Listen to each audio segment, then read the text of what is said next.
I finally gave up, and then this happened.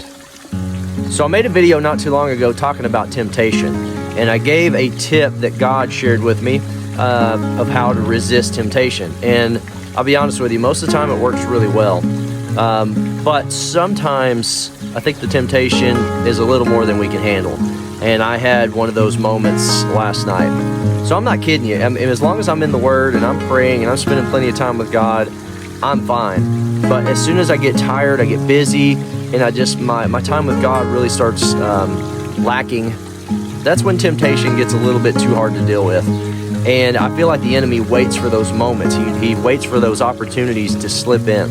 Well, I've been dealing with the same temptation now for probably about a week, and it honestly just reached the point last night where I just couldn't do it anymore. And I said this in the last video, you're only tempted with what you're tempted with. The enemy's only going to tempt you with what you want, but you have to want to please God more than you want the temptation, which I feel like I do. And I resisted and resisted, but I got to a point last night where I was just so weak.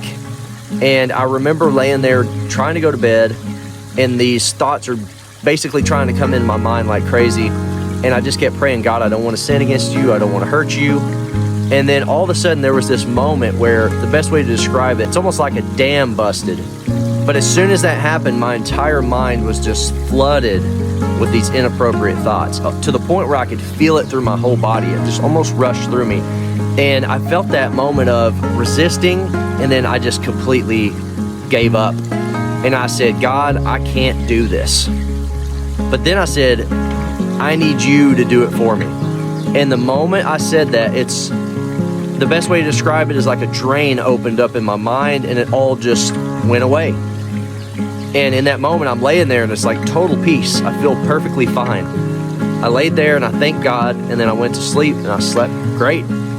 Now, I asked God, how can I explain this to people, what happened? And I heard a thing a while back about resistance. We need to stop seeing resistance as a bad thing. When we get resistance from the enemy, we need to see it as resistance training. Just like if you're trying to get stronger, you know?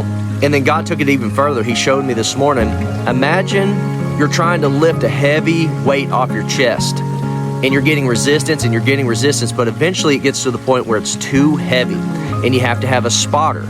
A spotter is someone who stands there with the bar, and once it gets too heavy, they pull it off your chest so you don't hurt yourself. I felt like that's what happened. I spent an entire week resisting, and the moment it got too heavy, Jesus took the weight off of me. That's our Savior, and He knows we want to resist this stuff. We want to be pleasing in His sight, but He knows there's only so much we can handle.